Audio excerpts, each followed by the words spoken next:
ಪ್ರಿಯರೇ, ದೇವರು ಒಳ್ಳೆಯವರು, ಒಳ್ಳೆಯದನ್ನೇ ಮಾಡುವವರಾಗಿದ್ದಾರೆ. ಜ್ಞಾನೋಕ್ತಿಗಳನ್ನು ಓದುವಾಗ ನಮಗೆ ಅನೇಕ ಜ್ಞಾನದ ಒಳ ರಹಸ್ಯಗಳು ನಮಗೆ ನೆನಪಾಗ್ತವೆ. ಜ್ಞಾನೋಕ್ತಿಗಳು 1ನೇ ಅಧ್ಯಾಯ 7ರಲ್ಲಿ ನಾವು ನೋಡ್ತೇವೆ, ಕರ್ತನ ಭಯವೇ ಜ್ಞಾನದ ಮೂಲ. ಮೊದಲನೇದು ಏನಪ್ಪ ಅಂದರೆ, ನಿನಗೆ ಜ್ಞಾನ ಎಲ್ಲಿಂದ ಬರ್ತದಪ್ಪ ಅಂದರೆ ಕರ್ತನ ಭಯ. ಯಾರು ಕರ್ತನಿಗೆ ಭಯಪಡ್ತಾರೋ ಆ ಭಯವೇ ಜ್ಞಾನಕ್ಕೆ ಮೂಲ ಎಂಬುದಾಗಿ ನಾವು ಜ್ಞಾನೋಕ್ತಿಗಳಿಗೆ ನಾವು ನೋಡುತ್ತೇವೆ. ಮೂರ್ಖರು ಜ್ಞಾನವನ್ನು ಶಿಕ್ಷೆಯನ್ನು ಅಸಡ್ಡೆ ಮಾಡುತ್ತಾರೆ. ಮೂರ್ಖರುಂಟಲ್ಲ, ಅವರು ಬೋಧನೆಯನ್ನು, ಜ್ಞಾನದ ಬೋಧನೆಯನ್ನು ಅವರು ಅಸಡ್ಡೆ ಮಾಡ್ತಾರೆ.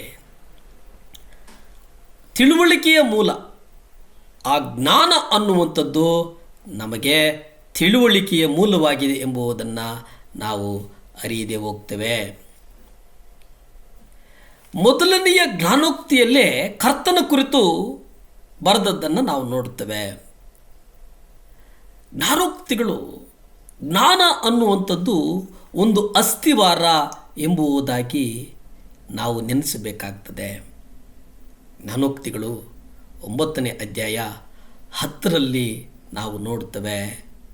ಅಲ್ಲಿ ತಿಳುವಳಿಕೆ ಮತ್ತು ಜ್ಞಾನ ಇವೆರಡರ ನಡುವೆ ನಿಜವಾದಂಥ ಒಂದು ಪರಸ್ಪರವಾದಂಥ ಒಂದು ನಿಕಟ ಸಂಬಂಧ ಇದೆ ಎಂಬುದಾಗಿ ನಾವು ನೋಡ್ತೇವೆ. ತಿಳುವಳಿಕೆ ಮತ್ತು ಜ್ಞಾನ ಇವೆರಡೂ ಬೇರೆ ಬೇರೆ ಅಲ್ಲ. ಇವೆರಡೂ ಒಂದಕ್ಕೊಂದು ಒಂದು ಸಂಬಂಧವನ್ನು, ಒಂದು ಬೆಸುಗೆಯನ್ನು, ಒಂದು ಪ್ರೀತಿಯನ್ನು, ಒಂದು ಜ್ಞಾನವನ್ನು, ಜ್ಞಾನದ ತರಂಗಗಳನ್ನು ಇಟ್ಟುಕೊಂಡು ನಡೀತವೆ ಅನ್ನುವಂಥದ್ದನ್ನು ನಾವು ಗ್ರಹಿಸ್ತೇವೆ. ಪ್ರಿಯರೇ, ಪರಸ್ಪರವಾಗಿ ಒಟ್ಟಿಗೆ ನಡೆಯುವಂಥವು. ಸತ್ಯವೇದದ ತಿಳುವಳಿಕೆಯನ್ನು ನಾವು ನೋಡುವುದಾದರೆ ಪ್ರತಿಯೊಂದು ಅಧ್ಯಾಯವೂ ಅದು ನಮ್ಮನ್ನು ಎಚ್ಚರಿಸ್ತದೆ. ಪ್ರತಿಯೊಂದು ಅಧ್ಯಾಯವೂ ನಮ್ಮನ್ನು ಹೇಳ್ತದೆ. ಇನ್ನೂ ಸರಳವಾಗಿ ಹೇಳಬೇಕಂತಂದರೆ ನಮ್ಮನ್ನು ಜ್ಞಾನದ ಕಡೆಗೆ ನಡೆಸ್ತದೆ, ತಿಳುವಳಿಕೆಯನ್ನು ಕೊಡ್ತದೆ. ತಿಳುವಳಿಕೆ ಎಂಬುದಾಗಿ ನಾವು ಸತ್ಯವೇದದಲ್ಲಿ ಎಲ್ಲೂ ಪದವನ್ನು ನಾವು ನೋಡೋಕ್ಕೆ ಸಾಧ್ಯ ಇಲ್ಲ. ಆದರೆ ಜ್ಞಾನೋಕ್ತಿಗಳಲ್ಲಿ ಮಾತ್ರ ಆ ಜ್ಞಾನದ ಬೋಧನೆಯನ್ನು ಅಸಡ್ಡೆ ಮಾಡುವವನು ತಿಳುವಳಿಕೆಯಿಂದ ದೂರವಾಗ್ತಾನೆ ಅನ್ನುವಂಥದ್ದನ್ನು ನಾವು ನೋಡ್ತೇವೆ. ವಾಸ್ತವವಾಗಿ ಸತ್ಯವೇದ ಒಂದು ಉತ್ತಮ ಶೈಕ್ಷಣಿಕ ತಿಳುವಳಿಕೆಯನ್ನು ಹೊಂದಿದೆ. ಅಲ್ಲಿ ದೇವರ ಭಯ ಇದೆ. ದೇವರ ಭಯ ಎಲ್ಲಿರ್ತದೋ ಅಲ್ಲಿ ನೀವು ಅತ್ಯುನ್ನತವಾದಂತಹ ಕಾರ್ಯಗಳನ್ನು ನೋಡುವುದಕ್ಕೆ ಸಾಧ್ಯ.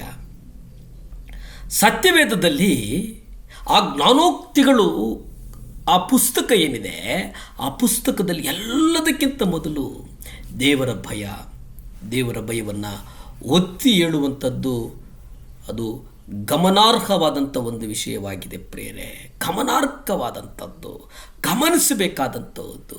ಸತ್ಯವೇದದ ತಿಳುವಳಿಕೆ ಇರುವ ಅನೇಕ ಜನರಲ್ಲಿ ನೀವು ದೇವರ ಬಗ್ಗೆ ತಿಳುವಳಿಕೆ ಇರುವುದಿಲ್ಲ. ಕರ್ತನ ಭಯವೇ ತಿಳುವಳಿಕೆಗೆ ಮೂಲವಾಗಿದೆ ಎನ್ನುವಂಥದ್ದನ್ನು ಜಗಜ್ಜಾಹಿರಾಗಿ ಸಾರುವಂಥದ್ದೇನಾದರೂ ಈ ಲೋಕದಲ್ಲಿದೆ ಅಂತಂದರೆ ಅದು ಜ್ಞಾನೋಕ್ತಿಗಳು. ಒಬ್ಬನೇ ಸತ್ಯ ದೇವರಾಗಿರುವ ನಿನ್ನನ್ನು ನೀನು ಕಳಿಸಿಕೊಟ್ಟ ಯೇಸು ಕ್ರಿಸ್ತನನ್ನು ತಿಳಿಯುವುದೇ ನಿತ್ಯ ಜೀವ. ಯೋಹಾನ ಪತ್ರಿಕೆ 17ನೇ ಅಧ್ಯಾಯ 30ರಲ್ಲಿ ನಾವು ನೋಡ್ತೇವೆ. ನಿತ್ಯ ಜೀವ ನಮ್ಮನ್ನು ನಡೆಸಬೇಕು, ನಿತ್ಯತ್ವದ ಕಡೆಗೆ ನಾವು ನಡೆಯಬೇಕು. ಪ್ರಾರ್ಥಿಸಿಕೊಳ್ಳೋಣ. ಭೂಮಿ ಆಕಾಶಗಳನ್ನು ಉಂಟು ಮಾಡಿದಂಥ ಸರ್ವಶಕ್ತನಾದಂಥ ದೇವರ ಸ್ತೋತ್ರಪ್ಪ. ಈ ಮುಂಜಾನೆಯ ಸಮಯದಲ್ಲಿ ನಿಮ್ಮ ಪಾದದ ಸನ್ನಿಧಾನಕ್ಕೆ ಬರಲು ಕೊಟ್ಟಂಥ ಮಹಾಕೃಪೆಗಾಗಿ ವಂದಿಸ್ತೇನಪ್ಪ. ನಮಗಾಗಿ ಕಲ್ವರಿ ಶಿಲ್ಬೆ ಮೇಲೆ ನೀವು ಮೌನವಾಗಿ ಸುರಿಸಿದಂಥ ರಕ್ತಕ್ಕಾಗಿ ಕೋಟಿ ಸ್ತೋತ್ರಪ್ಪ. ದೇವರೇ, 7 ಲ್ಯಾಂಪ್ ಚಾನಲ್ ಯಾರು ನೋಡ್ತಾ ಇದ್ದಾರ ಸ್ವಾಮಿ, ದೇವರೇ ಅವರಿಗೆ ಒಂದು ಜ್ಞಾನ ಕೊಡು, ತಿಳುವಳಿಕೆ ಕೊಡು. ಯೇಸುವಿನ ನಾಮದಲ್ಲಿ ಬೇಡ್ತೇನೆ ಪರಮ ತಂದೆಯೇ. ಆಮೇನ್, ಆಮೇನ್. ಹಾಲೆಲ್ಲೂಯ್ಯ.